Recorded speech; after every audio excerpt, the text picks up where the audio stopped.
bunch of bakers got burned on that deal. You know what I'm saying? It wasn't a good idea. It was a great idea for me to talk his ass into doing it. Man, you've already won this amount of money. You've done this. I said, I know.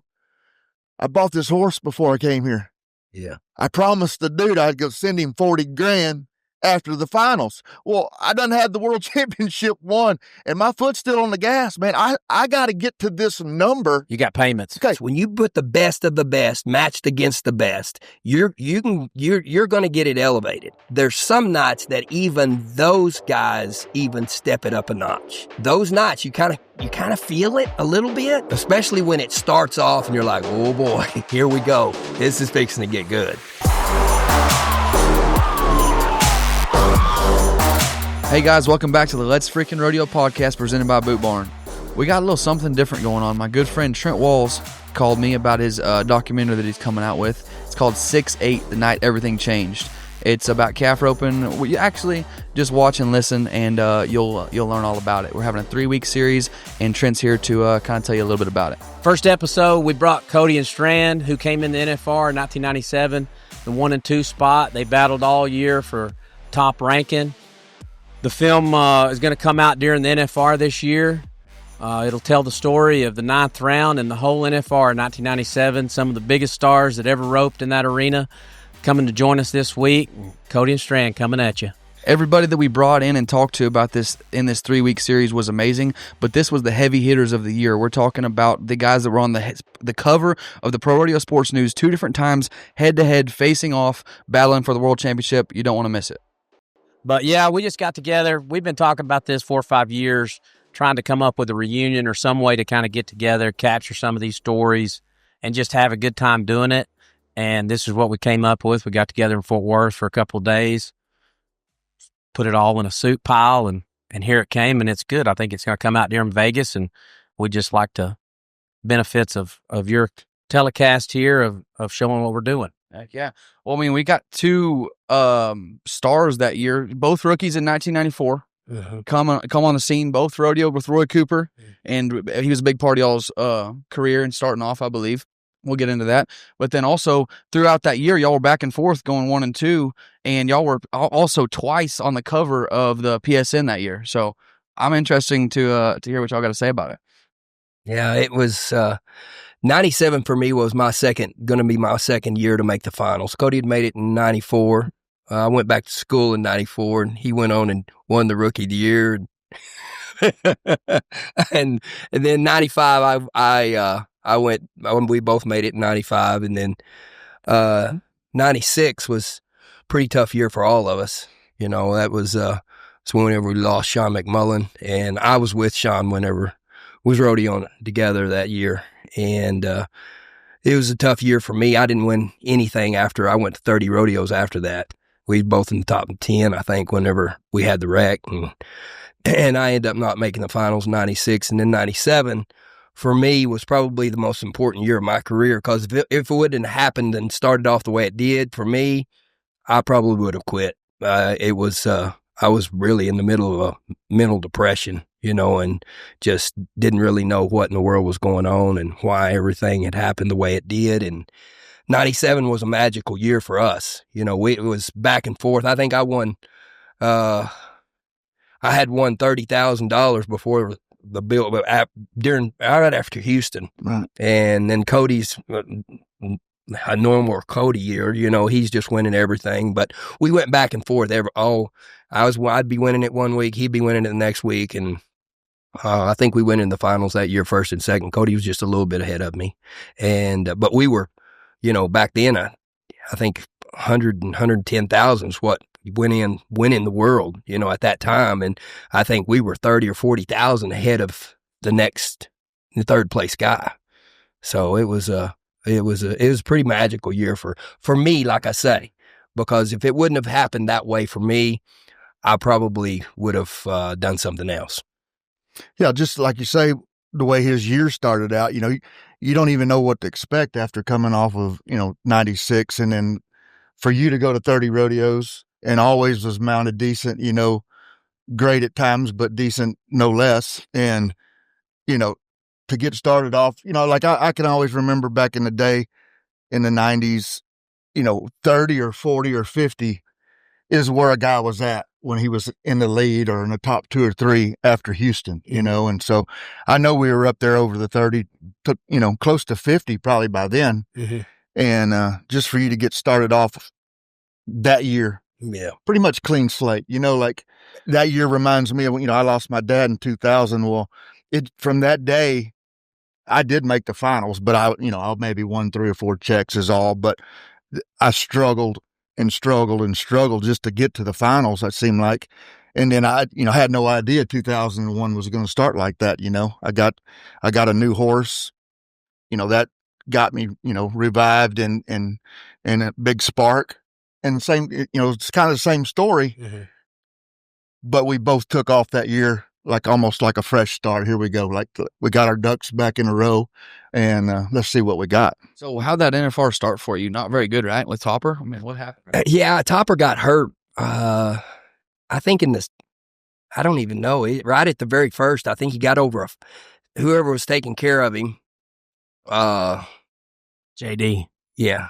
Yeah. He they had split the fences, and Topper got over the top of a fence, and he pulled some muscles in his stomach. And man, Topper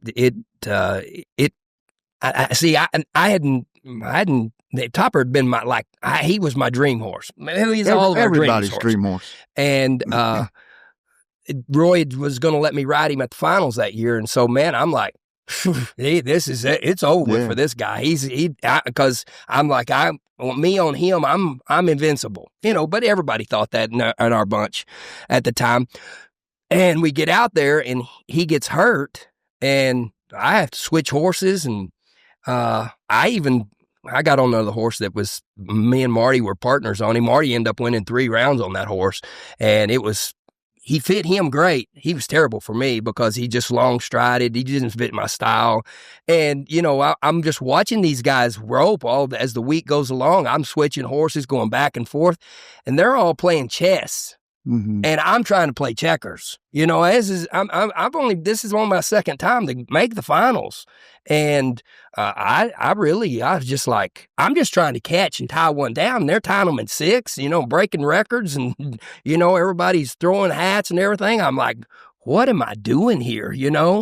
But, that probably helped me as much in my career as anything to take me to another level, because I got to see these guys. I feel like I got to cheat the system because I came in an era that when these guys were young, when they were 16, 17, 18 years old, 19 years old, I got to watch them rope, and just like they're professionals. I didn't start roping until I was 16. I knew how to rope ever since I was little bitty, but I didn't start rodeo until I was 16.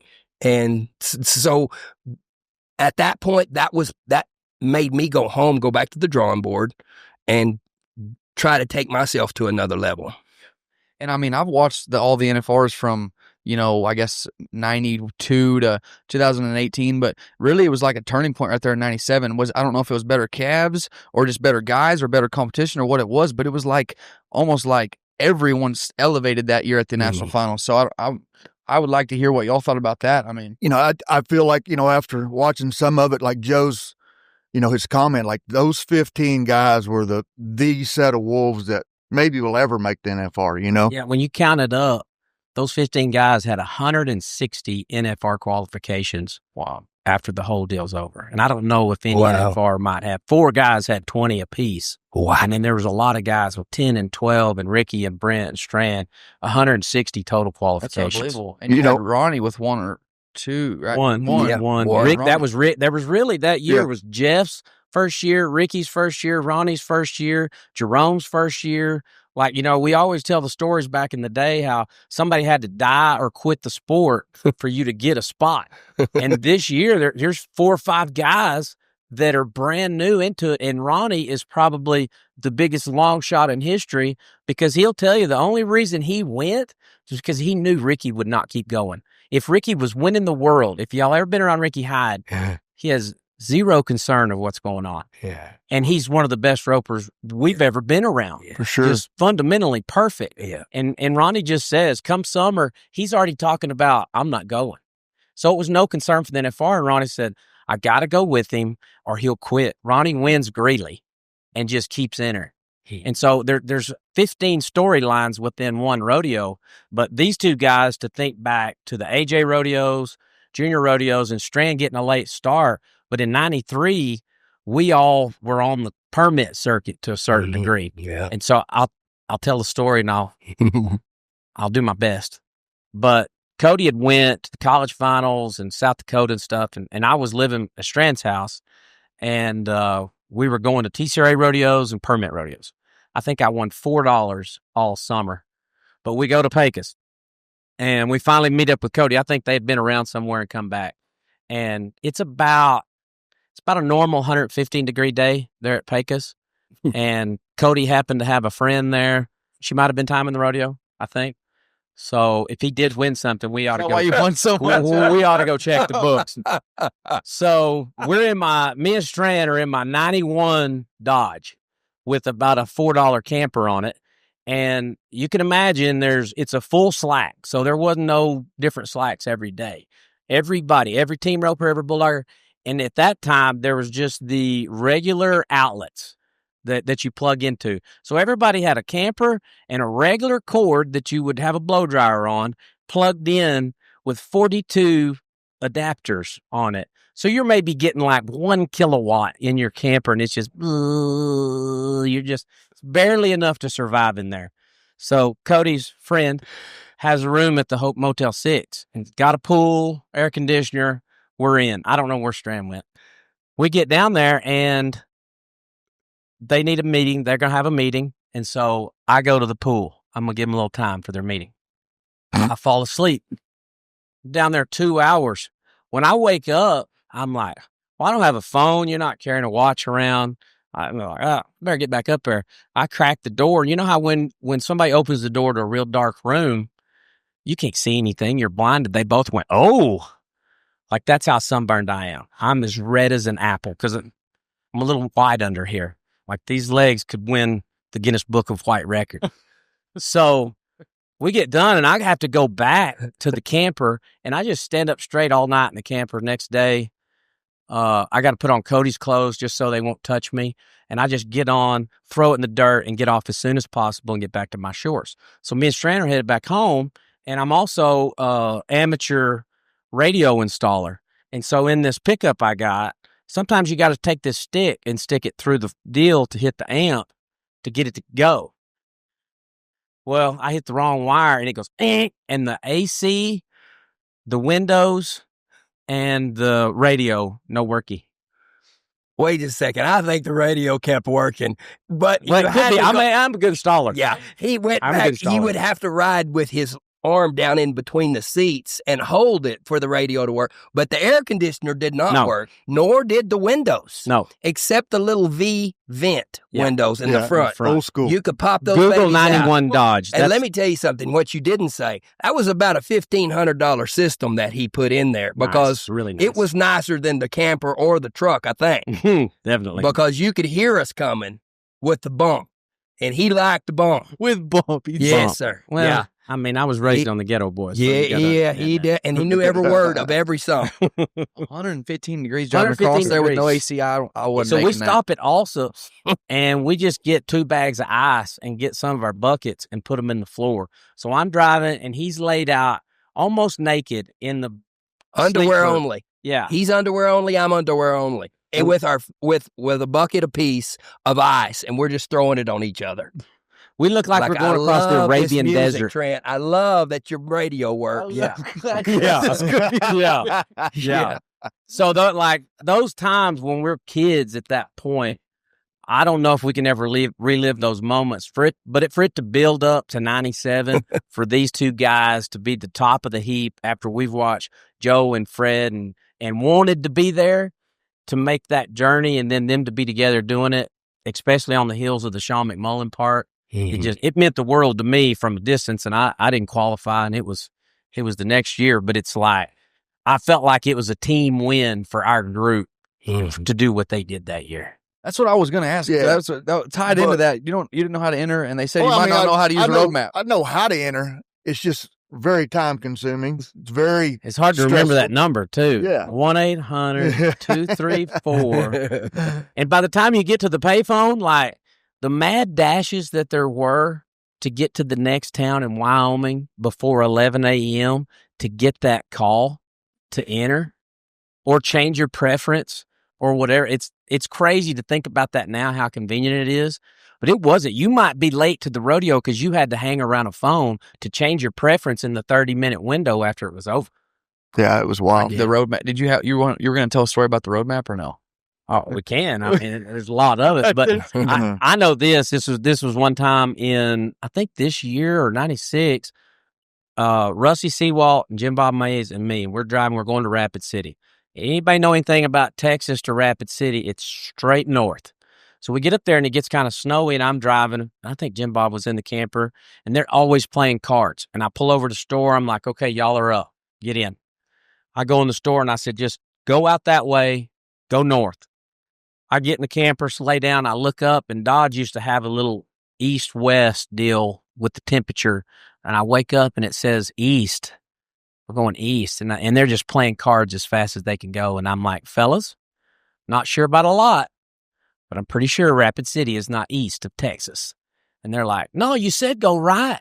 We've been going 2 hours straight east, not towards Rapid City. And so there was quite a bit of that. When you're asleep, and there was usually just two of us rodeoing together, and you go to sleep and you wake up and you're basically dependent on that guy to be like, okay, we're on 84, we're going to get on 92 and go left and go right, and there's an old Holstein cow over there, turn left there. Got the console light on. And and that's the way it was. Big Atlas. You could be going the wrong direction pretty easy. And Cody would be like, so I would buy a tank, then he would buy a tank. It's odd that we went all those years and we never had an argument over who's up. No, not Stran. Stran was he had a notebook over there. Really? And if you owed him $4, he knew. I went about it. I plan on winning something. As long as we get there, one of us going to have some money, right? What's up, y'all? Came down here to the local boot barn right here in San Angelo, Texas. Got me a sweet new cap. Wanted to go check it out. I need some new jeans, new boots, shades, hat, whatever you need. Go to your local boot barn and they will get you taken care of. Whatever you need, I don't care if you dress like Cole, me, or anything in between, Boot Barn's got what you need, okay? They sponsor over 600 rodeos from coast to coast. Let's Freakin' Rodeo family, you need to support Boot Barn. They support us, they support our lifestyle, take care of them. I don't care if you're trying to get ready to go out for a night on the town, you're going to work, or you're going to the rodeo, Boot Barn has got what you need. Boot Barn feeds America, serves America, and protects America. That's the type of company that I want to be a part of. Day in and day out, everything that I wear, you can find right here at Boot Barn. Whether I'm just going to the barn to practice, whether I'm driving down the road, or I'm going to the rodeo. Head to toe, Boot Barn's got what you need. He knew I didn't have no money. That's why he kept track of me. That'd be times when I have to get 3 or 4 tanks. There'd be times when he had to get 3 or 4 tanks. But hey, man, I have to be there. Yeah, and pretty much you have to be there. So just get us there. However, we got to get there. My car don't work. Good. Let's use yours. Yeah. So anyway, I'm saying that so I would drive, and I'm not saying I drove slow, but I might get 300 miles out of the tank. When he went, we get about 175 miles out of that tank because we were going 97 or whatever that rig would do, and he was getting it all out of it. It took him a while to calculate all this. He's going by how many hours you drove, and I was going by how many miles you drove, you see? And so he was like, man, I sure didn't get much of a nap. I said, no, I done drove 280 miles when you drove 175. But I got there, same amount of time almost, but he's like, well, I'm getting robbed on my sleep here. We're going to have to change this rule. Hey, one time we were at El Paso, and I had to fly back to Rapid City to the short round. Well, Tom Reeves was going to come by in somebody's plane and get me. He don't come. So I'm going to fly out of Dallas. And he was nervous about getting back home from El Paso, like, not sure how we go. And I'm like, I-20 all the way. So finally, I'm like, okay, I'll go with you. I'll drive first, and then you got to drive because I got to get a nap. I got to go right to the airport. No problem. We get going. I get it to like Odessa or something. I'm like, hey, you got to get up here. Well, this is still in the days and times of fancy radio. Well, it had a face where you had to hit the right button and it would fall down. You put a tape in it. Well, the tape in it was Here Comes the Hot Stepper. Don't look that up. It's the most stupidest song that ever lived. But if you don't know, it was a single cassette. So it's in there and we get going. And for however long it takes, 5 hours to get home from Odessa, we listened to Here Comes the Hot Stepper as loud as it would go. And he sang it word for word for 5 hours. What song? One song, because he couldn't get the radio. He couldn't get it out of there. You should have seen some of the technology. He's brilliant. Yeah. Amateur at best, but I had cool stuff. Yeah. Then same trip, I fly up there and fly back. And I call home and I'm like, hey, you need to come get me at the airport. Oh, you got it, buddy. No questions, no nothing. This is all payphone. I land and I'm thinking, how's he going to know where I'm at? This is DFW. Now, I know it's big now, but it was damn sure still big then.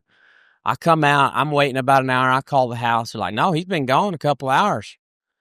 I get on a tram. I go as far from where I'm supposed to be as you can possibly get. I'm in the bottom end of where people come in as arrivals. And all I hear is boom, boom, boom, boom, and honking. Back, back, back. Here he comes, pulling in with trailer still. He didn't even unhook the trailer. And he's going under all them tunnels, and somehow he just appears right there. And I'm like, that's magic right there. How did we run into each other? He's like, I got you, buddy. Get in. Let's go. Yeah. If I had a nickel for every time I've heard about you honking or doing donuts or something, man. Hey, tell him about the black smoke. You're a legend at the Dunbar for it. Oh, yeah. Oh, yeah. For sure. Best steaks in town, baby. We had a little extra time there at San Antonio, and so he said, hey, man, let's go to that Whataburger or something. So we get in. New deal was cut the muffler off your truck. You know, that was it's back now. Yeah, but it was cool. They have no idea. Cool back then. Yeah, it was cool back then. We go down there, and at every 150, 200 feet, there's those bus stops, man, and they're just packed with people. Just damn near sitting on top of each other. So we get there, and I scoot over as far as I can to that curb. We'd go from one to the next one, and take off in about third gear, just boom. And these suckers would run out of there like you're spraying mace in these sunbucks. Watch these guys nowadays, I'm like, man, y'all ain't black smoking, bro. Hey, you could be sitting out in the parking lot, everybody kind of sit around picnic a little bit, and you see Cody coming. You better gather your kids up, gather your sandwiches, and put it all up, because he's going to creep over there and wave high and then go, and just toxic air coming out of this. And if the wind wasn't blowing, that black smoke just sat there. The story he's telling, it was the little business district on Houston Street, right by 281 in town. Everybody's in suits, briefcases. They're all waiting across the street, and he just crop dusts them like you can't imagine. I thought this objective was just make me look good today. Hey, that's the only reason you showed up, baby. Hey, it was a trick. Yeah. Well, we better start heading down the way. Yeah, you ever heard that story, punk? No, this is what you need that guardrail. You call your dad with you everywhere you go, every rodeo you go, every slack you go, every drop you off at school. That's to be having your dad with you, and then we don't have your dad with you. Yeah. We were like two convicts just got released. No cell phones or nothing though. I mean, No. You had to figure out some way to live, right? Man, we had more fun. I don't even care to listen to stories nowadays. There's no freaking way. We ain't talking about roping and y'all's talent over our talent and all that shit. Like, there is no freaking way you had more fun than we did. We had no phones, no nothing. So, like, we're going to bounce the story to you a little bit, right? Like, that phone's important to you, right? Like, For sure, yeah. It's how we built this and everything else, yeah. If we don't get our ass over there and get a home phone number from a girl, you may not ever see her again, right? Might get hold of the mom or the dad. Well, Have you ever tried to talk a dad into giving you permission for his daughter to talk to you? No, sir. No ring on that finger, buddy. Just to talk to you. Cole probably understands. I mean, they're trying to do it the right way. We probably didn't have honest intentions, and you're like, well, hello, sir. How are you this evening? And you got to go through about 5 minutes of that. Is Susie there? You're just like, no. She just ran to town, matter of This fact. would have been about 95. We went to Vernal. I know you know this. Okay. So I don't know, we didn't get up right, but we were like 3 days. We're going to be in Vernal 3 days. Well, it sounded like we got up right. Yeah, we were right. So we get down at the Slack. We're hanging around. We're like, let's go get something to eat. We go down to this little local cafe. Pretty cute girl in there working, being the waitress. So back in that time, he was kind of getting his legs under him. He just could kind of walk in there, just flash his smile, not say much, and they'd eventually make their way over there. And I kept telling him, I'm like, you got to get in there. You got to talk to him a little bit. He obviously knew more about it than I did. So here comes this girl, chat her up a little bit, having a good conversation. You ought to come to the rodeo. Okay. Here we go. You might have to edit this. Oh, it's over. He's good at editing. So he learned the first time we interviewed. oh, we can't have that. We can't come to the rodeo that night. We're not up. She comes out there. They meet. We go to the dance. I think I maybe caught a buffalo in my net and went back to the deal, and I never saw him again. So the next day, I think we're up that night. I'm not kidding you that they come out there like whole family, come to the rig, like she wants to go and leave with us. I had that effect on them. I'm telling you. Well, it's Utah, good Christian Mormon family. Probably. They thought they caught their guy. So we leave. No, we leave. We go on for a moment. They get it for a moment. So about 3 days of this, how would you put it? Like the love is gone. Maybe the love is gone.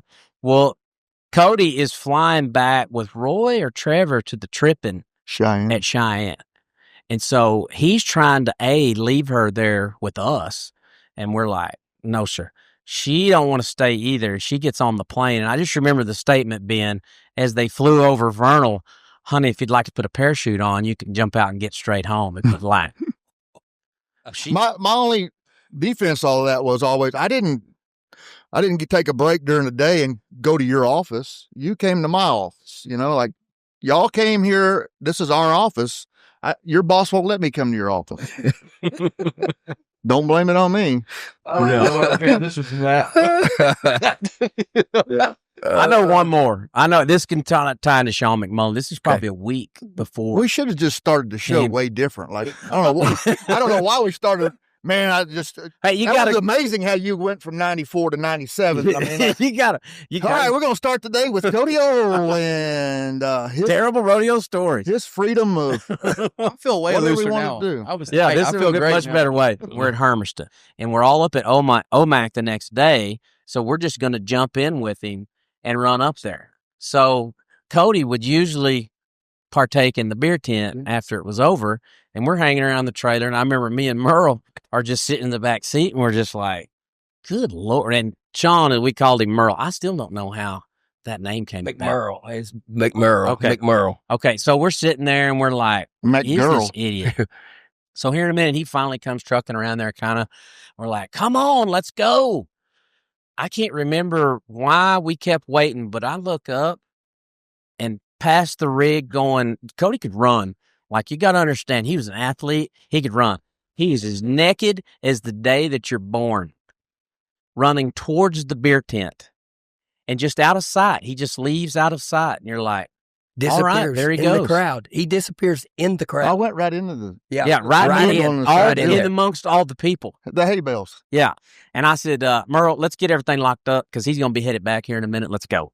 And we get the rig set, and here in a minute, as fast as he went, here he comes back right into the trailer. And as soon as this trailer door slams, 2 cops come running by chasing his naked ass. Yeah. Yeah. We hit the gas, leave, going to OMAC. Another escape. Once again, thank the Lord. Once again. No cell phones. Just like you're talking about Sean, I rodeoed with him off and on like two years in there, and I'd get out for maybe a month or something. Not the normal get out. It's just like I entered somebody else or something. He was doing something else. Or we come home that summer, and Dennis McKinley, first person I run into at a roping or something, he says, yeah, you make, you call Sean to drink beer and you do all this stuff. And I said, listen, Pard, that's the most fun having Christian guy I know. I mean, they don't make them any better than him in any category. And I said, his first stop after we roped the calf was to get some beer and get those 87 freaking fishing poles intertwined with our pigging strings out of the trailer at every rodeo we could and go fishing. I said, I think I started drinking beer because of Sean McMullen. So thank you. Hey, this is before the big rigs. He had one of the first living quarters Yeah, trailer that's like 35 foot. that right I off the remember, bat. and it was like 4 wide. Like it Yeah. wasn't very Yeah. big, You know, maybe a sundowner. Sundowner. And it was like he had every accessory to play basketball, racquetball. Like there wasn't a sport you were going to beat him in. Yeah. There wasn't a sport you were going to beat him. Everybody that rodeo had, so it was like 3 golf bags in there, Mm-hmm. 6 or 8, 10 fishing pole. I mean, and pigging strings hanging from the cleaners, rope cans, you name it. It's in that little 1x3. I think that was the beauty of that time, really, in my eyes, going back, is the big slacks where everybody went and you're there at the same time. Sometimes you were there 2 or 3 days, and your groups just, you played basketball, you played racquetball, you went and played golf, you went and did all these activities, and you made a friend group where now y'all are back to back, and it's like you got 10 guys and you're there one day and you're gone again. And I don't know how it is, but I know back then that at the time I didn't appreciate as much as I do now, but thinking that's how we formed friendships like we did. That's like the few rodeos that we have that are still like that. We have the best memories from, your Red Bluff or your Guyman or something where we get to hang out. We don't have very many like it though. Y'all used to do it a lot more than us. But Did you start rodeoing, Sean? Kind of started talking about it at the finals in 95. And so with 96, we rodeoed all 96 together. So Marty started with us. Marty came down and was staying with Sean. So as me, Marty, and Sean through the buildings. And then as soon as the buildings was over with, Marty went back to Canada. And then me and Sean stayed rodeoing. Did y'all ever go to his house? To Merle's? Oh, it was the stop between every place. Every time you pulled through there, what the deal was Merle had a good finals in 94. And so what his big spend was, what his big buy from the finals was, he bought a hot tub, 8-man hot tub. And he had that hot tub. He had a little casita out behind the house right there that had like 8 sets of bunk beds in it. And so you would go rope until you roped goats. You didn't rope calves. You roped goats until like forever. And that's a crazy thing. So Merle and I, we weren't real close friends whenever we were when I first started, Merle was like Jeff and Cody and all those guys. They're like, they were untouchables to me. I'm like, that was like Roy Cooper, they won everything. We go to a deal and they have a deal they call the World Champion Goat Roping at Abilene during TCRA finals, right? And so Merle had grown up roping goats. Well, I entered this roping. I'm like, I can rope a goat. So I entered this roping. Well, I win the roping. Merle was there. Merle already made the finals and everything. So I always... Goat roper wasn't an insult Yeah, anymore. yeah, it was. Yeah, exactly. That the crazy thing, they gave a freaking trailer that said World Champion Goat Roper on it. But anyway, I wouldn't let Merle live that down. I'm like, I thought they call you Billy Goat. I mean, you rope goats all the time. So every time we got close to even being able to think about practicing, pin the goats, let's match. He just how couldn't he catch them freaking little old goats that he had roping? They're little bitty. And It was the craziest atmosphere at their house practicing. Like, I was only there a couple times. yeah, but he would run, well, not him, all of us. You run 30, 40, 50 goats, he'd bring them back. He'd send them dogs down there. Them dogs bring them back. You run them through again. He knew every one of the goats. He's going to beat you. I mean, if you don't know, 40 goats all look the same. Yeah. But they knew. Yeah, they knew. Him and his dad, boy, and that, I'm telling you, is out for That dude vengeance, could huh? spotlight a spider, too, if you didn't know that. Yeah, that's no joke. He could shoot him in the left eye, too. So we would rope goats all day till evening. Then you go hunting the rest of the night. And then after you get through hunting till 3 or 4 or 5 in the morning, you come in, you get in the hot tub. And a lot of times we'd be in the hot tub, my hair would be froze. You know, it's so cold outside. We get in the hot tub, and then we had a guy that was driving for us. Marty did. He had a guy from Canada, an older guy that was really good driver. We get in the trailer. Me and Merle get in the trailer and take off and go wherever we was going. And Marty and the driver would get in the front and take off driving. So I'm like, this is the life of John Bon Jovi right here. I am living a rock star lifestyle here. So that was, I'm like, I think I'll keep doing this the rest of the year, you know, because you had so much fun rodeoing with him. He was just, you were going to play golf, you were going to go play basketball, you were going to go fishing. Every time you went by a creek, you're pulling over and you're getting your horse out, and next thing you know, you're down there in the creek on your horse fishing. I got caused him to drown to death. Yeah, tell that story. About swimming that river. You challenged him, didn't you? We were in Lewiston, Idaho, and we came back across that bridge. We're going to go fishing in the river. We go down there, and his fishing's like 3 hours. Mine's like, I don't catch 10, I'm done. Yeah. So, of course, we was drinking beer. He's down there below. We done made our way kind of back up to the truck. I'm just sitting there. I've had enough. I'm ready to go home. I holler at him. I said, man, I bet you can't swim that damn river. $100. Here he goes. He bails in this. You've seen that river, Ty. Yeah. I said, not something you swim. He gets out there about 10 foot. I said, hey, man, I was just kidding. Yeah. Too late, dude. This sucker ends up about a mile down there. And he would just swim as long as he could, and the current would take him, and then he would almost get over here, and it'd pull him back to the middle, and he'd almost get over and pull him back to the middle. He goes about a mile down there, so we had to go all the way around and get him. We're watching him the whole time. He'd go down, come up, move over. About died right there in that river, just over a challenge, because he wouldn't back down from anything. That so, competitive. Yeah. So, I mean, that was what was amazing to me. Obviously, you were extremely dominant at that time. Fred's dominant. Everybody ropes good, but there wasn't nobody backing up. Watching this documentary, it gave me goosebumps just seeing these guys go 7-4, 7-3. Ronnie Hyde going 7-1-2 wraps, 7 flat. Jeff going 6-8. Everyone just blasting, and there was no backup, no nothing. It was like, I'm giving it all I got right here, and if it, it's amazing to see so many different guys have success. Is what I'm trying to say. I think we all talk about Roy was, we all watched Roy as a kid, or we saw that one video. They might not show but one round back in Oklahoma City, and you just didn't have much tape on him. But for my age group, you got to see more of Joe B. And Joe B was coming at the barrier, coming with the throw.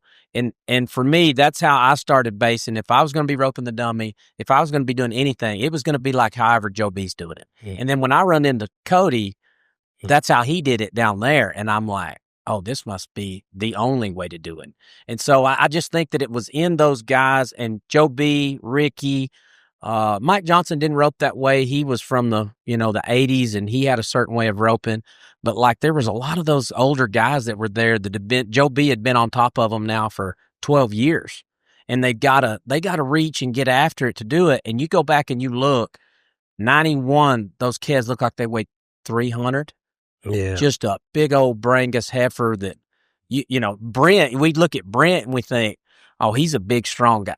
He was a little bitty fella back then. So it was always these men that were 6'1", 6'2". And even when we got started, I know it was an eye-opener for me. Like, you didn't smart mouth one of those guys, and they would adjust you and let you know what the pecking order was.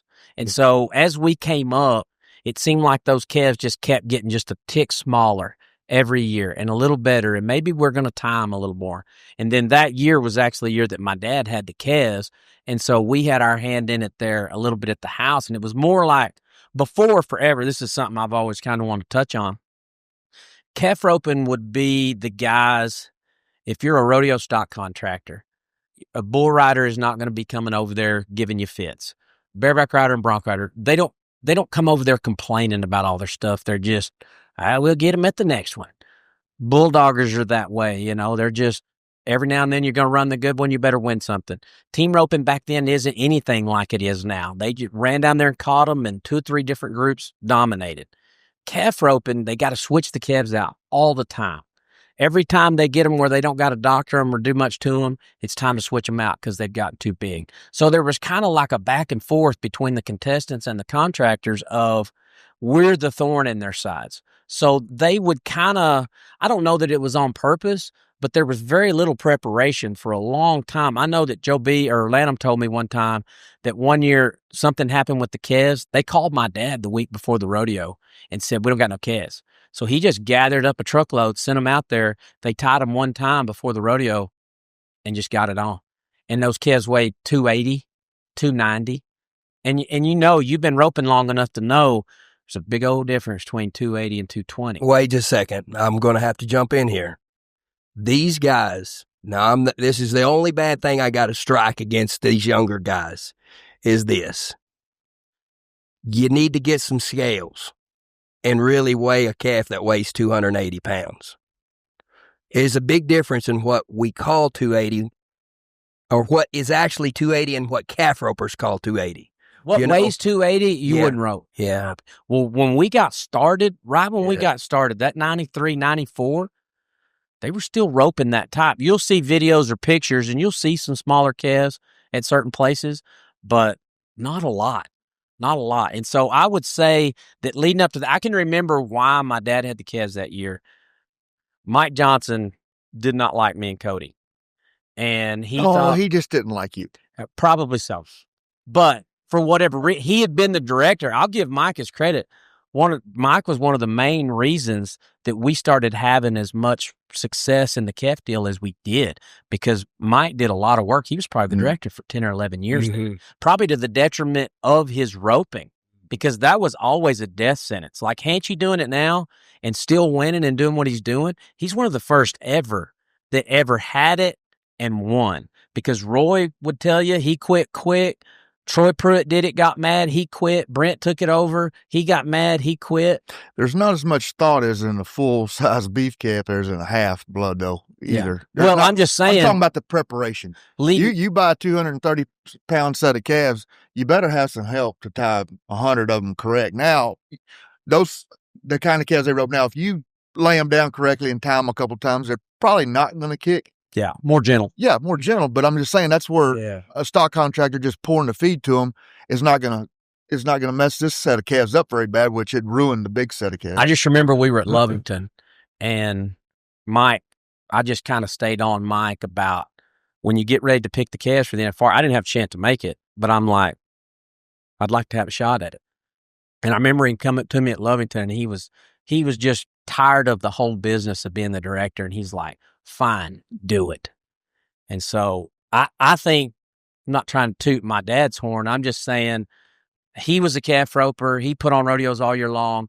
You always rope roper type calves that you would want to compete on. And that was one of the first years, I think, that when we went out there and you saw the calves, you weren't just, I got to have one of those 4 or I'm not going to win anything. And a lot of those years, as you go further back in time, ask Clifton about, Clifton roped in Dallas and in LA in 59 and 60. And can you imagine? I can't imagine. No. There was always that feeling as a roper from back then. It was Mike Servey, Cotton Rosser, Benny Butler. I'm missing one. It's kind of the mafia to a certain degree. Mike Servey ran the PRCA. And if Mike Servey was against you, you were going to struggle because he carried a big stick. And he would give the contract to Gary Dean, and he keep half the money, and Gary Dean do all the work, send the calves for $7,500. We're arguing over $50,000 now for the calves, and it's an intense program to trying to get them perfect. You got to imagine where this deal started. It was just put them on the truck, send them out there. We'll see you when we get there. So this year, I think the separation as far as how the time stepped up is the guys kind of knew that the calves were better.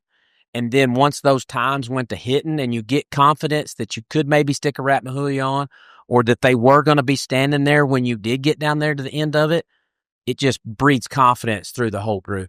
One thing that really got me excited was seeing somebody like seeing Cody or Stran or one of these guys walking in the front and having Bobby and Boyd hyping them up. You know what I'm saying? I just think that, which I never obviously got to rope like that, but was that a little bit different atmosphere than riding in the back? You know what I'm saying? I mean, what was that like? It was so different to me. It was a whole different deal. It was just like being at a normal rodeo, some sense, because when they changed that to riding into that little 3-foot gate, as much success as I've had there and round wins and the pressure I had the first time I ever rode through that gate when they put us back in that alley never changed till I ran the very last calf. Like goosebumps, like a cold feel. And it was just like everybody was 1000% quiet. And they were, I guess, because it's, the walls are so high there, it just feels like they're just like sitting on me. And for me to say I got in the box a few times and I just couldn't make myself nod. And I don't stay in the box very long, but it's still, I'd have to like really think about it to nod because it was just like so much pressure. So on some of my, posts and stuff, I said, the pressure cooker, because that's what it felt like I was in every time I rode in there from day one till the last round ever.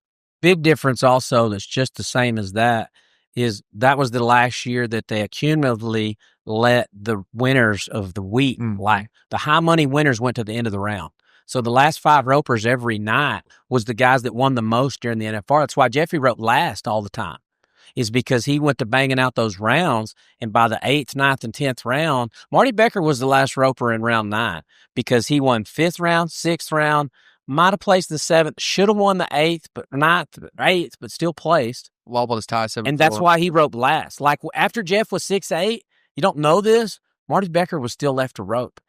And the tension in that building, because he was going to be 6'5".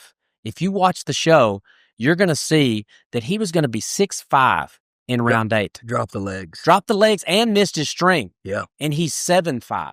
Yeah. And you know as well as anybody being in that building, getting a speed jam, then you're 9. He was 7'5" after 2 mistakes. Yeah. So the next night, I guarantee you 17,000 people partly believed that Marty Becker was going to be 6'7" because of what he was doing.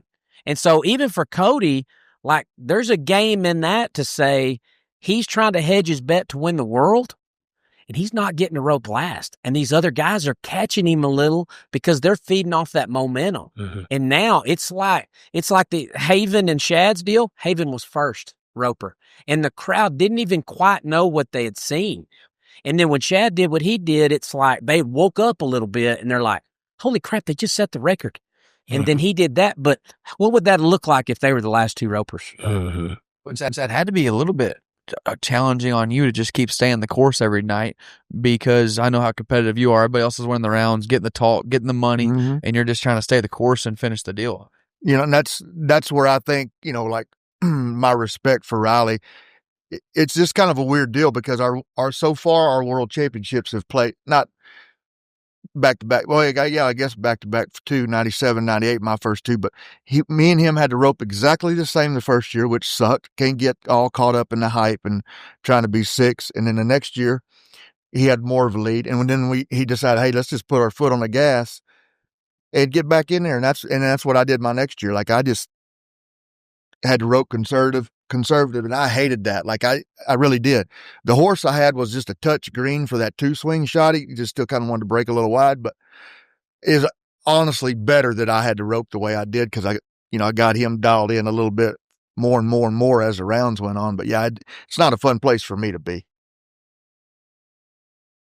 I want some people on their freaking feet, man. I don't give a damn. He was about over there like a bull. Man, give me some. You could see Blair whenever Ronnie went 7-1 back there. Wow, that was fast. Like, I mean, yeah.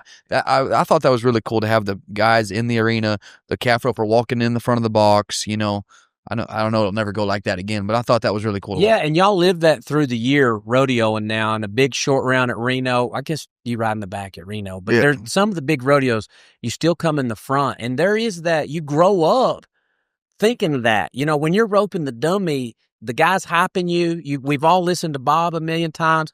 Bob and Boyd back then were in their heyday. They could make snails sound like racehorses. I mean, it was just, it just what we wanted as kids. We heard them. And then you're the guy in the building that he's talking about for a gold buckle, for coming in the lead, for whatever those are. I don't know that it gets better than that. Well, did everybody fight as much back then as what they act like? No. A lot of talk about fighting, but I don't remember very many fights. But the group before us, the group before us had Steve Duhon in his prime, and Steve Duhon would search it out to a there's- certain degree. From his area where he came from, there's like 10 Steve Duhans, though. That big, they all played football. They're all big, stout, Winston Fry type guys. I mean, But that you dude gotta- scares me. Like, You got to even to understand, this day. Ty, that back then you went to the bar after the rodeo. Like everybody got together and went to the bar. I'm not saying each and every person, but like 90% of sorry, Stran, you don't get to go to that one. We couldn't afford him to be at the bar because of all the ladies that just run out to left. And that's the reason I rodeo with Sean Franklin. I'd be like, get them back over here. Get them back over here. But like, I remember that those guys, my first time with Brent, and I went to Reno, and I've already seen Brent for 3 weeks. He could throw up whenever he wanted to throw up. It might be a fight at the truck stop. It was just, there was some stuff that I was like, what's wrong with this guy? We get to Reno, and I saddle my horse up. I'm going to watch the slack. I'm gonna soak it all in. I come around there where the back of the bucking chutes, and there's kind of a gathering. And I'm like, what's going on? I lope up there. Mark Simon and Casey Jones had just roped together, get off, tie their horses to the fence, and they fight for at least 5 minutes. As good a fist fight as I've ever seen. No hollering, hair pulling, screaming, scratching, nothing. They just stood there and fought. Got done. Mark kind of run out of air, got back on their horse, and they left. Nobody's hollering nothing. And I thought, what in the hell is going on here? Turns out they had won a roping together and won a truck. And somehow the split on the truck wasn't quite what they wanted. So they hadn't seen each other because back then you might not rodeo from California till Reno. If you were ahead or something, you didn't go to Sisters and all that stuff. You didn't go anywhere till Reno. So they hadn't seen each other in a good while. And it would just be a scenario where you're like, see you at Reno. Not, yeah, I'll see your ass and that. None of that. And they just got it on and they were entering together. They fought it out and it was over. And I mean, I saw some fights at the bar. Once you put whiskey on anything. What are you talking about? I'm just saying. Tell them the Sheridan story. That's a pretty good fight story. Tell that one. See, that had nothing to do with me, Deflect. I mean, get it off of me a little bit. I can tell you what I saw the next day. Yeah. I'm pulling into Casper. There's that chain link fence right there. And I'm looking through the weeds. There's kind of some ivy on that fence. And I'm looking over there, and there's a bunch of guys standing around a roping dummy with a plastic head in it. And I can kind of tell it's him. And he just backs up about 5 paces and then just kicks the head off that hay, and it just goes flying. I'm like, what the hell's he doing? Because I didn't know about this. This fight was the night before, maybe. Mm-hmm. Pull on in there and hear him, and I finally see him, and I get the story, and I'm like, oh, that makes sense now. So, yeah, so we go to the Mint Bar, Great place to be. Gotta go to the Mint. Yeah, and it had nothing to do with me. I'm standing there just having a good time. The dudes that's with her's got prettier hair than she does. So, he's kind of been hitting on her a little bit. Dude gets mad. He says something. He says, pretty as you are, I'd rather probably just be with you. And it just pisses this dude off like you can't even imagine. So out the door, it's closing time anyway. Out the door we go. Everybody goes out, and there's an alleyway out back. I'm 15 feet away from him. Buckwheat's with us. So we got Buckwheat. You're safe when Buckwheat's with you. We got, the 2 fighting some bucks in the bar, right? Yeah. Gonna knock anybody out. So he done open hand slaps this dude. Sounds like a shotgun go off anytime he slaps anybody. Yeah. He gets right back up. Buckwheat been sizing this dude up. He comes from the side, hits him, knocks him down, but a little cuckoo, but not bad. Here I am. I'm still 15 feet away. This dude just takes off in a bear crawl. He don't even know where he's going, what he's doing, and he's coming right at me. Like, I just get my hands on the back of his head, and I just push him away the first time, and then here he comes. He grabs my legs, and I freaking get him off of my legs, and I the longest field goal you ever seen in your life. And there's like, you can't kick. I was scared for my life. This dude's got me by the legs, man. And I'm drunk. And so anyway, I get him fought off of me. All this bullshit they did all night long. Here, I punt this dude. He don't wake up for like 3 hours, so I got to go to jail for at least 3 hours. Yeah, they cuff him and stuff him. No, you're jumping. There's still more to the story. So I get him off of it, and then he just goes straight down. This dude's bleeding out his ears, his nose. I'm like, hey, I'm done, man. Like I just killed somebody. So sure, here they come. Cops come flying around the corner, and he goes, "Get in the truck! Get in the truck! Get in the truck!" Here we're going, and then we're waiting on Buckwheat's big ass to get around there to get in the truck. And about that time, the cops are just standing in front of the pickup with about 3 bottles of mace. Like, don't on Buck, move, man, don't move. And here we go. Who kicked the dude? He did. I said, because they couldn't knock him out. So here I go. I got to go to this. It's now being in the hospital all that time. So just a big old circle over there at Sheridan at their local bar or local jail. Big circle here. Everybody hangs out here, and then rooms branch off this way. So I just go in. There's some scary dudes in here, man. I'm scared. I go, and then I see this one room. There ain't nobody in there. I just go and I shut that door behind me, go lay down. Got my eyes open, just trying to get away from them.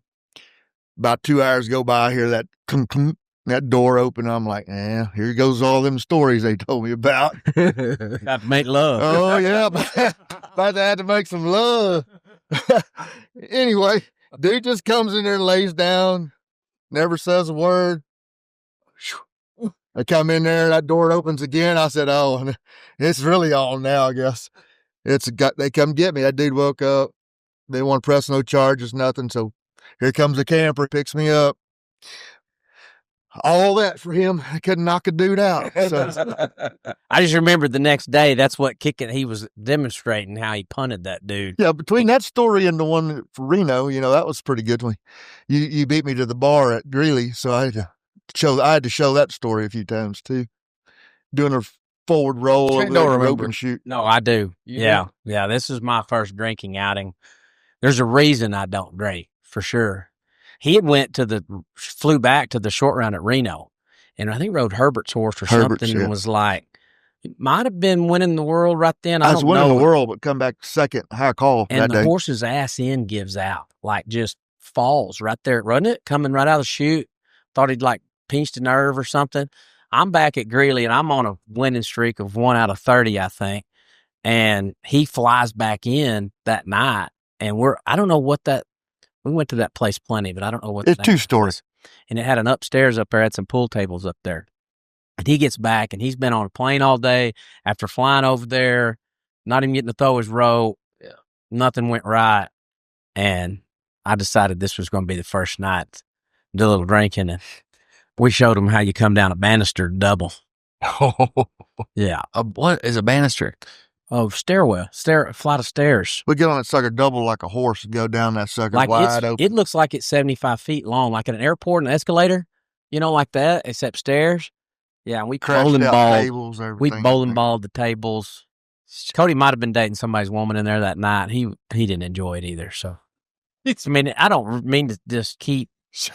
You got to understand. How do you hang out with these guys and stay so good and straight and holy? I think the Lord sent Stran for us. I really do. It's unbelievable. How did you live through this and stay so good? I don't understand. We used to have a standing deal. I don't know if they remember or not, but I wasn't a big spender. I definitely wasn't the bar guy. So he's so tight. So but I had a standing deal that I would pay for the room, a hotel room, if these 2 guys would wrestle. If they had wrestle, I'd pay for the room. And I remember many times getting a room and these 2 go, and I'm telling you, it's the best watching you've ever seen in your life. These 2 wrestle. How did that end up usually? Always, it was nearly a draw, nearly every time. Unless the only way that it was usually whoever was winning was whoever was the maddest. One of them would be the maddest, and then right before the fist fight started. Yeah, and then but it never did end in a fist fight. No. They never did. We never went to that level. But I'm telling you what, I would know that I was going to have a headache by the time the wrestling match was over with, because I would laugh so hard. They were the best entertainment I've ever seen. That's how you say it. You was plenty of entertainment just to watch them two. He was scared to miss something, is what he's trying to say. Yeah, I was really trying to get them both in the middle of a fight or hurt a little bit. So there's that time frame leading up to this year.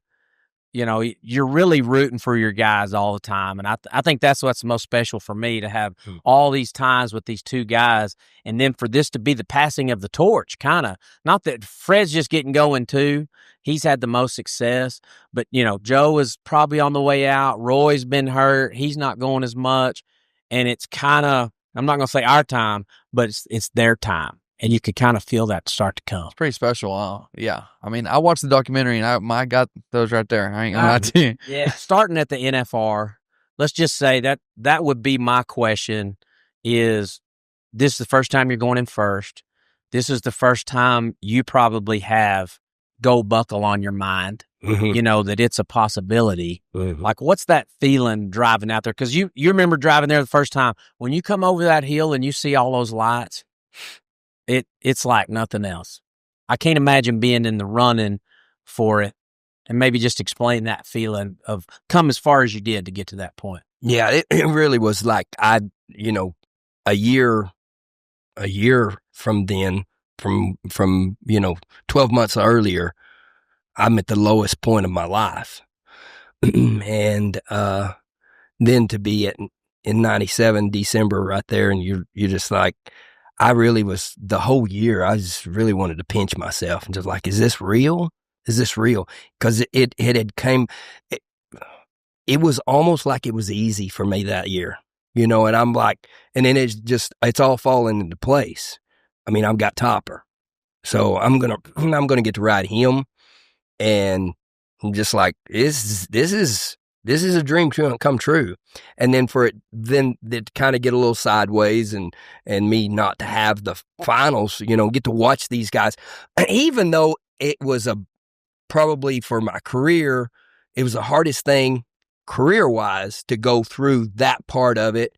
But it was the best thing for me because I still, even in the middle, I remember in 97, I knew I didn't have a chance halfway through the finals. I'd already switched horses 3 or 4 times, and I'm just watching these guys rope.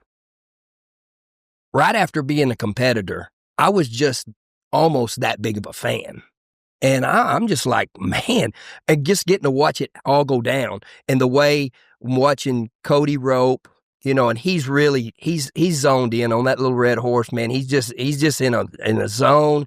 And Fred what was Fred riding that? He was Reno. Oh, moly, he's riding Reno, and Reno in itself. I mean, I just like he's zoned in, and they're just hitting on all cylinders, and everybody. I really felt like everybody was playing chess, and I was playing checkers. No, really, that was the way I felt about that finals that year.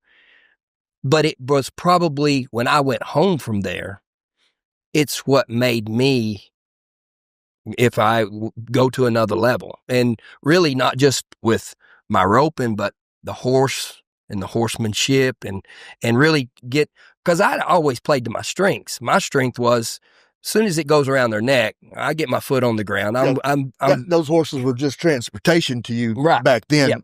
Then that's where I talk about today is transportation. Your transportation isn't good enough. Yours was good enough to compete at the level that you felt like comfortable at. But then when you was like world championship years, that's where you had Topper, and that was what was going to propel you over the top. Exactly. And then you had to get back on. I'm just going to say, you went to a lot of amateur rodeos. Yeah. That was an amateur rodeo horse is what you're comparing that to. So like yesterday, I stepped on an older horse, but to get that feel of, hey man, this dude right here is, he had the tools. He still kind of got the tools, but I got that feel of not riding that young horse or whatever. So when you put your foot in Topper's stirrup, you're like, dude, ain't nobody can beat me with this horse. You know? Yeah. So it was, for me, that's what it was like. Just the magic. It really is not magic. It's just like the feel of that arena. And you walk in there, and it's still. I went to the finals last year. It's the first time I've been in a long time. And I went and watched the perf, and I'm like, it's still got that feel when you go in there. That special, that deal, like Cody's saying, that you get goosebumps, and you feel that that where you kind of have butterflies, but at the same time, it's kind of like, I'm home. I'm home. This is where I want to be. I wanted that, and I didn't rope with a lot of emotion. Not outwardly. Neither. Yeah. I didn't do anything out inwardly. I had a lot of stuff going on, inside, that I tried to, I felt like that was part of my, what made me up was keep it in. You don't have to.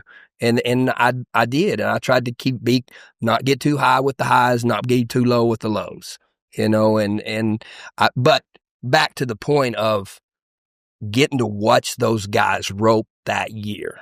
Do you remember the feeling in the building that night when it built up to that 6-8? Yeah, it really was. You could feel. I've been able to watch a few of those deals and be a part of a few of those things. And it's special. We got to be part of one at Dallas, the Texas Stampede, that first year. That it's almost like it's always to another level. When you go to one of those events, when you put the best of the best matched against the best, you're going to get it elevated. But there's some nights that even those guys even step it up a notch. And those nights, you kind of feel it a little bit. You're like, especially when it starts off and you're like, oh boy, here we go. This is fixing to get good. And that was one of those nights. You could just, I think I tied my calf in like 8-2 or 3 or 8-5 or whatever. I don't even think people even clapped for it, There's just like, you're holding the rodeo up. You got fined because I was like, I'm like, listen, people. Couldn't even get a golf clap. Yeah, I'm just trying to catch one and tie him down here. Come on. Give me a break. But to just get to watch that and see these guys, all of them step it up. And because it happens that way, it was the feeling in that arena and in that place really was, it was to a different level than I had seen it in my career. There's always, usually you hear them talk about it on the broadcast, that there's a night that goes like that. And they kept calling the 8th round that because Ronnie broke the record. Fred almost got him. Jeff almost got him. Cody's on his heels. Like, there's 7 runs in the 7s. And Boyd says, there's always a night like this, and this is probably it. Yeah. And then to just take right off again 24 hours later, I'm telling you, and just coming right at it like that, and to being back to back. I remember I was in the stands, and I'm dead away over the buck and shoots, and just the feeling in the building is like somebody was electrocuting you to a certain degree, of 17,000 people, all of them in disbelief of when that clock hit 6-8, and to think that it just bam, bam. And, you try and compare that to other sports, that is a little bit when Kansas City beat Buffalo, and went down the field in 13 seconds. That feeling of, Josh Allen and Patrick Mahomes, touchdown, touchdown, touchdown. In basketball, Steph, LeBron, three-pointer, and it goes in. That kind of feeling when it's just kind of pandemonium. That's what it felt like to me in there. I can't imagine what Marty Becker felt trying to one-up that right after that. Well, it's that. I think that what that arena means to us, and what I've got to see, and it's been some of the most heartbreaking things that's ever happened to me. Happened in that arena. Small loss, just barely having the and loss. then I've got to see on the other side of where it was like, it was the highlight of my career happened in that building, but not just for me, but getting to see that. And then I don't even remember what year it was. I remember I'd got hurt and I didn't even make the finals, and I'm doing a broadcast, and I'm up. They have us in the catwalk up top, so we're over the top of the. It's the second level right out on the edge. So you're actually out over the edge of the people in the bottom seats, right? It's the year that Cody and Fred are going back and forth, and the year that Cody tied the calf in 6-5. I had No, I knocked the table over. I knocked the table over.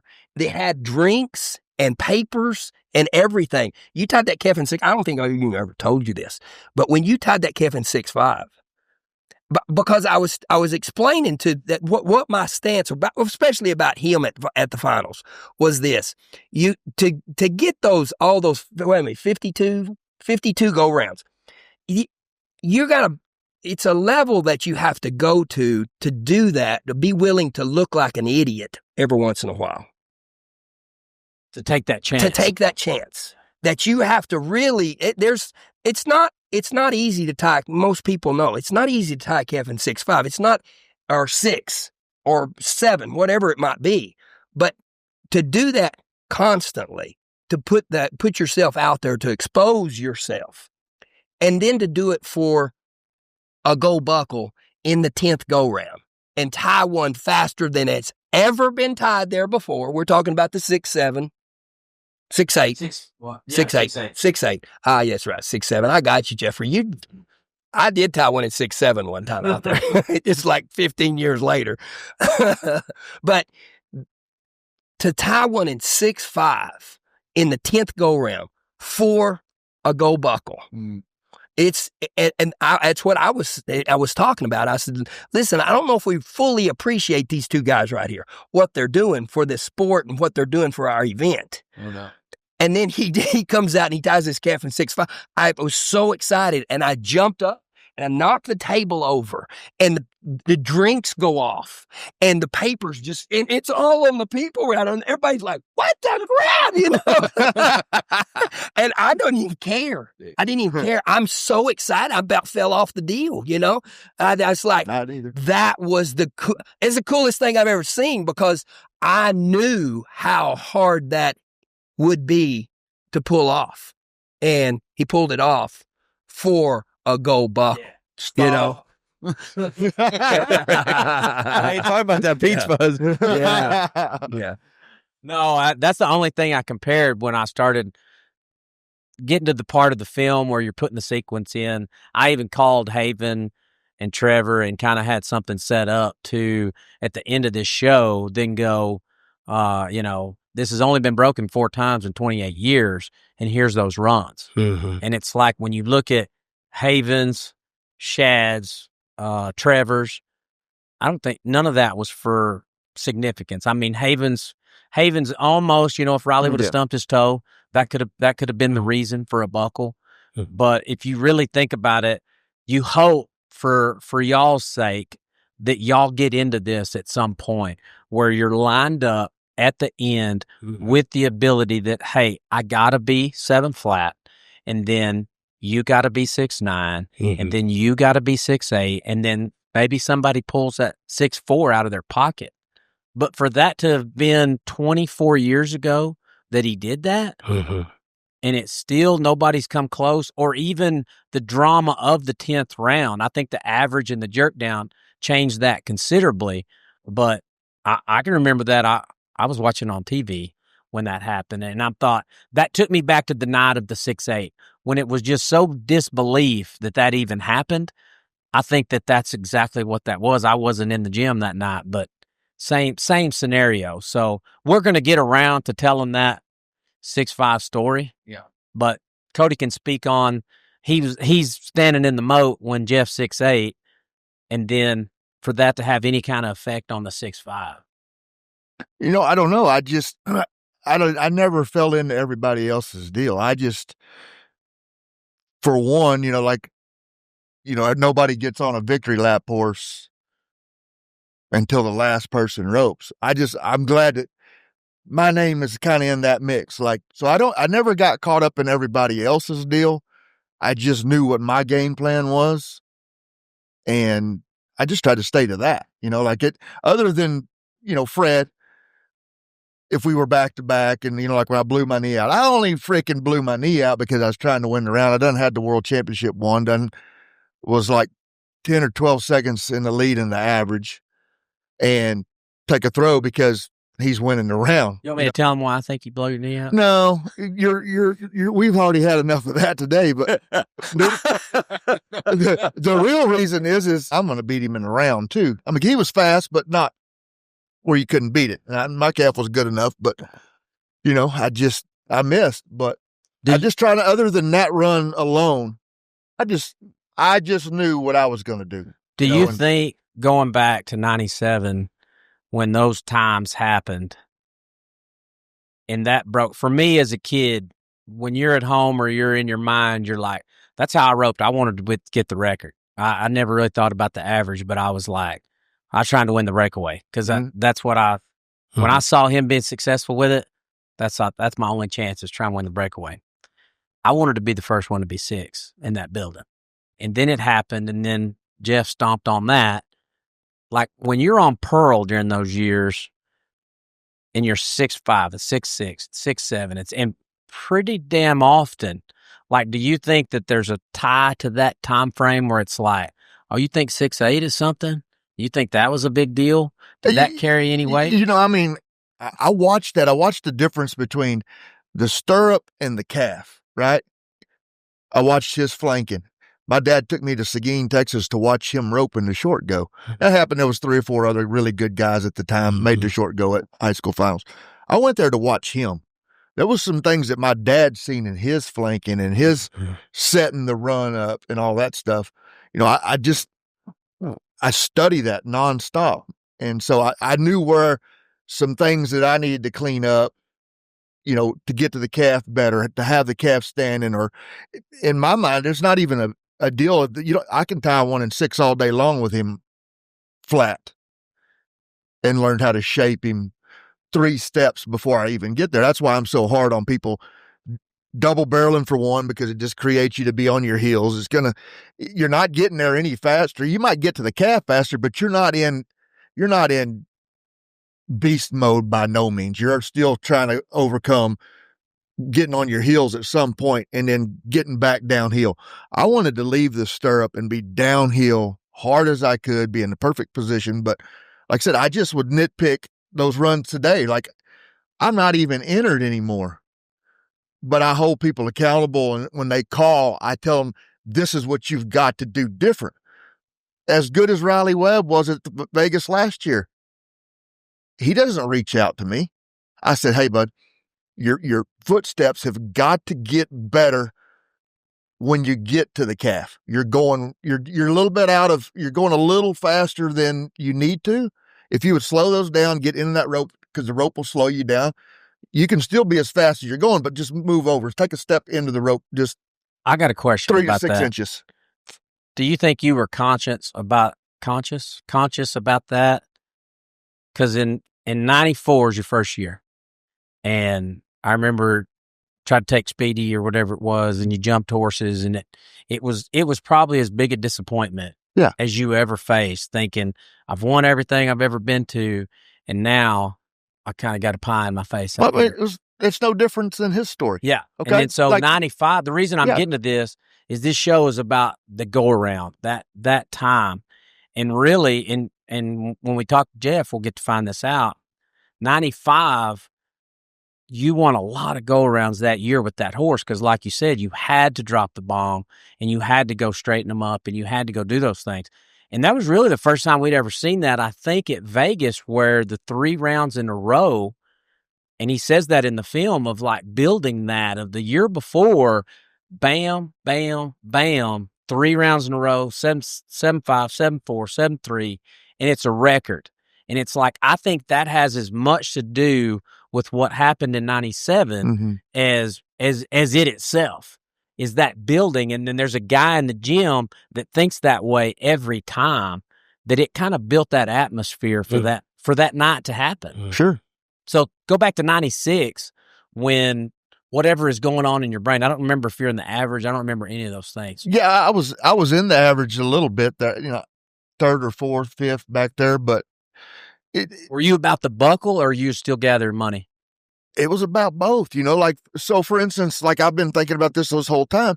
Back then we had guys that would finance horses for us. I don't hear that no more. I mean, yeah, bunch of bakers got burned on that deal. You know what I'm saying? People are going, what You saying it wasn't a good idea?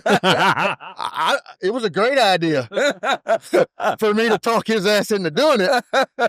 But what I'm getting at is people, like, some of my winning after the fact was like, man, you've already won this amount of money. You've done this. I said, I know. I bought this horse before I came here. Yeah. I promised the dude I'd go send him 40 grand after the finals. Well, I done had the world championship won, and my foot's still on the gas, man. I got to get to this number. You got payments. Okay, this calf gets up to win a world championship later on. Like, I was already like, I owed the bank 40 or 50,000. I'm already at 80. Thank God, But I mean, I never take my foot off the gas, like, we're not free and clear. We had to live differently then, like you better be getting your shit together because January is going to be right around the corner and you got to freaking get there. You know what I'm saying? Like, there was none of this, the sponsorships weren't there. We didn't have that extra money. I'm trying to pay my horse off. I'm trying to be ready to go in January. And then I got a family and all this stuff. They said, well, how do you stay that focused during the year? Buddy, when things got tight and I got my wife and kids with me, I parked that freaking rig close as I could to that arena because I'm going to promise you, they get out of there. When my first thought is they got to eat today. You know what I'm saying? And that's how it was. We didn't get our money direct deposited, like I just feel like we were hungrier then, we had to survive harder. It made us more aggressive. The money wasn't as good, I think some of the stories we're telling today is like, we went from fun loving having kids, just enjoying what we're doing. And I know you had an eye on what you wanted to be, but really a lot of these stories were based around, we're just traveling every day with the people you want to be around. It's just always fun all the time. Mm-hmm. But then at the end of the day, there is that bank note because like what you're saying, you look at that video, our movie, there's not any sponsorships on there. Nobody's got it on their shirt. Like Stran tells the story that was kind of the stepping off point for Wrangler to come on with it and doubled his contract.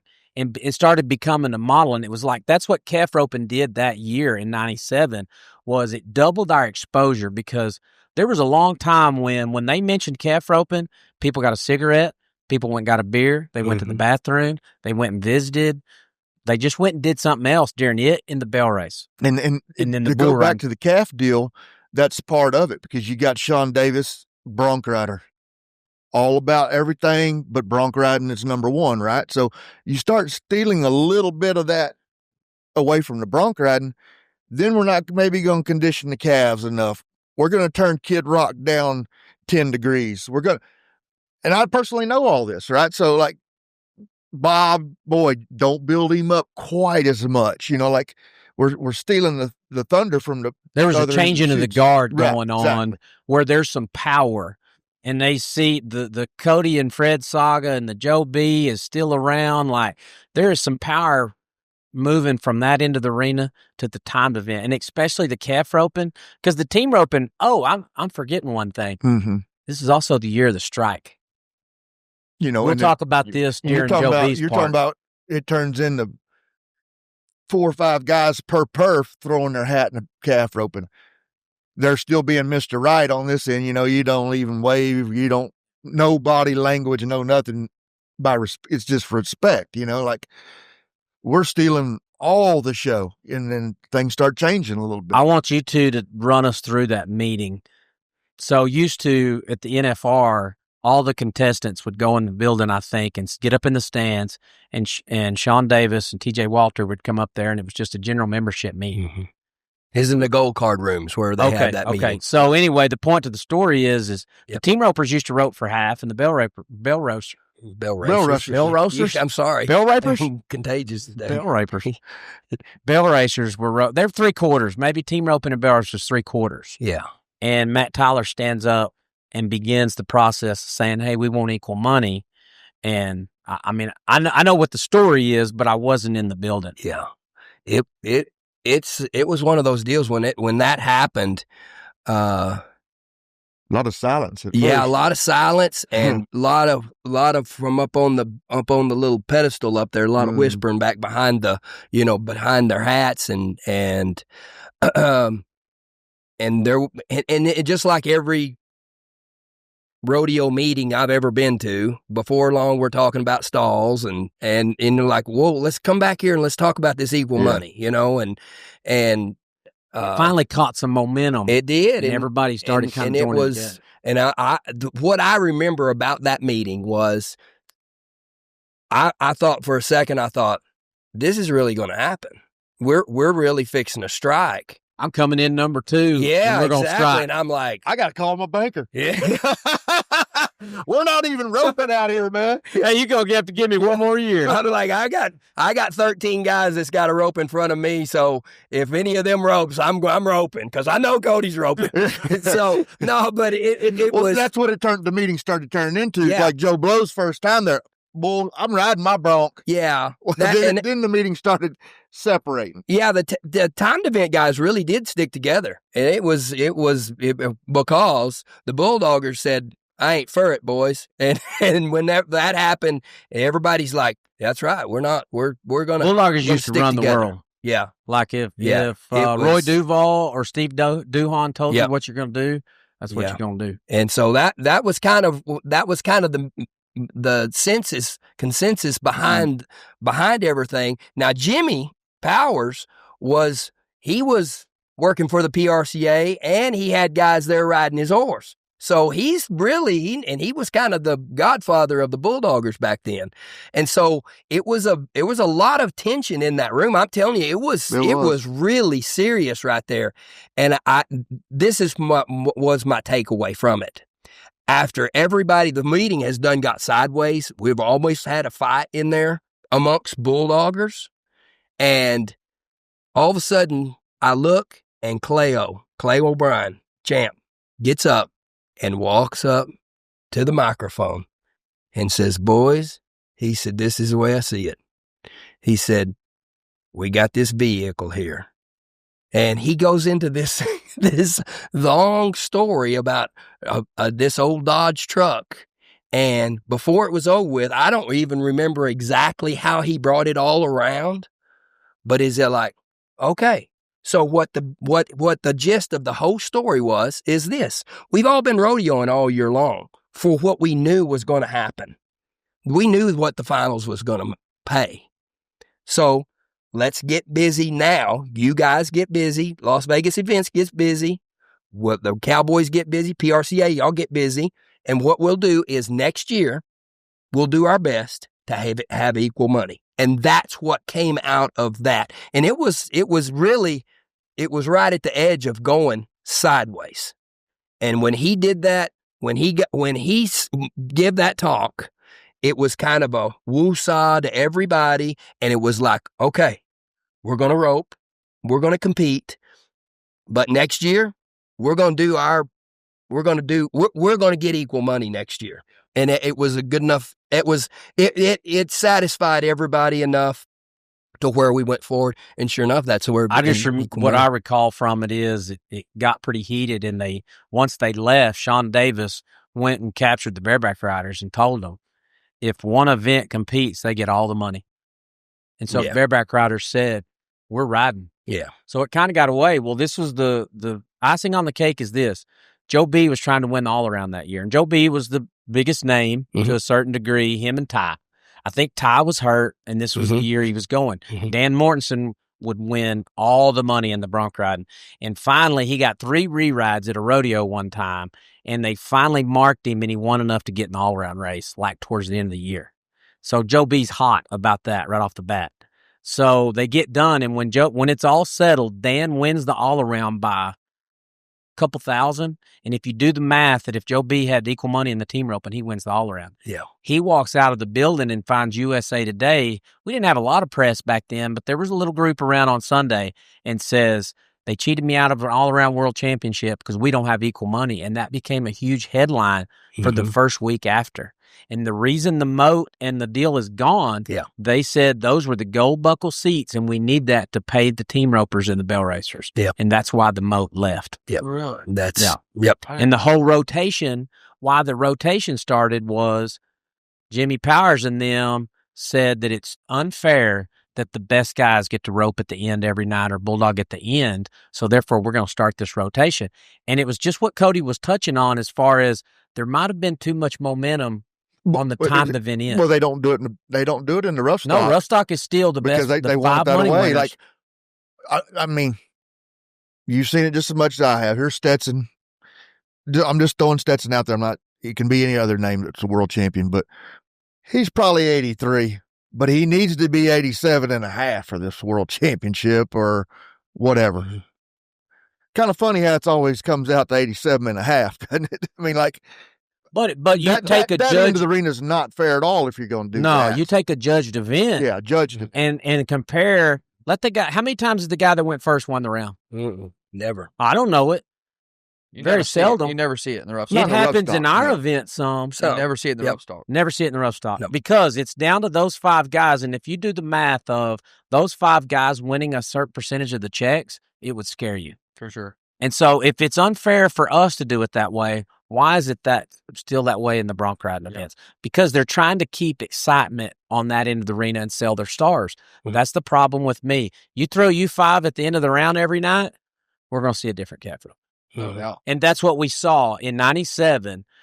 I think that had as much to do with this 6'8", for the sure. excitement in the building, how it all played out. And that's what you'll see in the show is that how that played out throughout the week and the momentum built. And those Fred and Jeff, Marty Becker, and Blair kind of started easing towards the end of the round because they were winning. And it just bam, bam, bam, and the magic lined up. It's good stuff. What a story. I mean, we've had some special moments in calf roping, and it's funny when you look back to me over history, there's 5 people in our group that are a part of a lot of it. And so that's why we lean towards this film. That's how it got made. Everybody came together, shared their stories, and we hope that everybody enjoys it. Sure. Well, I'm just glad we got to promote it on Let's Freakin' Rodeo, man. Thanks a lot, Cody, for coming and talking about it and Stran and driving here. And I mean, that was a huge turning point in the sport. So I really don't know if calf roping would be where it's at, and we would have the opportunities we do if it wasn't for what y'all did. So thank you. Thank these guys. Y'all are welcome. Let's get back to freaking rodeoing.